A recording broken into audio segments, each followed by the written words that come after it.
যেভাবে লেখা আছে আমি সেভাবেই পড়ছি।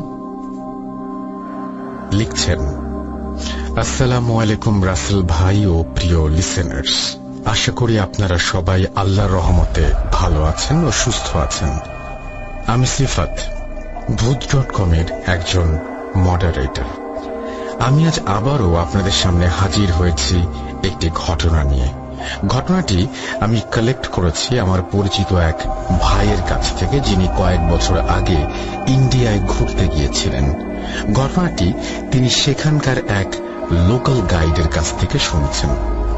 তিনি আমাকে গাইডের ভাষায় ঘটনাটি শেয়ার করেছেন, তাই আমিও তিনি যেভাবে বলেছেন সেভাবে ঘটনাটি বলার চেষ্টা করছি।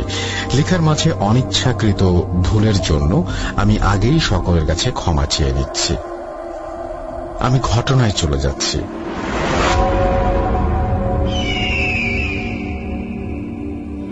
আমি অতুল, আমার বাড়ি ওয়েস্ট বেঙ্গলে।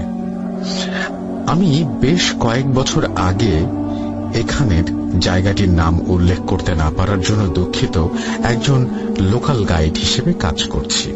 কিন্তু আমি আপনাদের যে ঘটনাটি বলবো তার সাথে এই স্থানের কোনো সম্পর্ক নেই। ঘটনাটি ঘটে ভারতের কোনো এক মেন্টাল অ্যাসাইলামের আশেপাশে।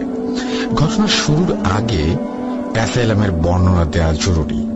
অ্যাসাইলামটি ছিল ব্রিটিশ আমলের তৈরি। এই অ্যাসাইলাম আগে ব্রিটিশদের মিলিটারি বেস হিসেবে পরিচিত ছিল। ব্রিটিশ রাজ্যের পতন হবার পর এখানে অ্যাসাইলাম প্রতিষ্ঠিত করা হয়। মিলিটারি বেস হওয়ার কারণে অ্যাসাইলামটি ছিল বেশ বড়। বিল্ডিং দেখলেই বোঝা যেত এই অ্যাসাইলাম অনেক কিছুর সাক্ষী বহন করে চলেছে এবং মাথা উঁচু করে দাঁড়িয়ে আছে। ঘটনাটি অনেক আগের, আজ থেকে প্রায় ৬০-৬৫ বছর আগের কথা। অ্যাসাইলামে রোগীর সংখ্যা বেশি ছিল না, তাই সেখানে কয়েকজন নার্স ছাড়া আর কাউকেই খুব একটা দেখা যেত না। রাতের বেলা দূর থেকে দেখলে মিটমিট করে কয়েকটি লাইট জ্বলতে দেখা যেত। তখন সেই অ্যাসাইলামের আশেপাশের বাড়িঘর কিছুটা কমই ছিল। অ্যাসাইলামটি ছিল ঘন অরণ্যে ঘেরা।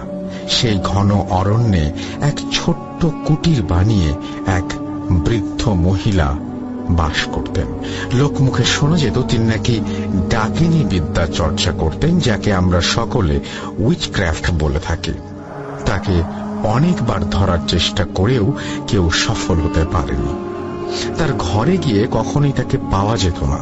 আবার কখনো কখনো সেই কুটিরের আশেপাশে একজন মধ্যবয়স্ক মহিলাকেও নাকি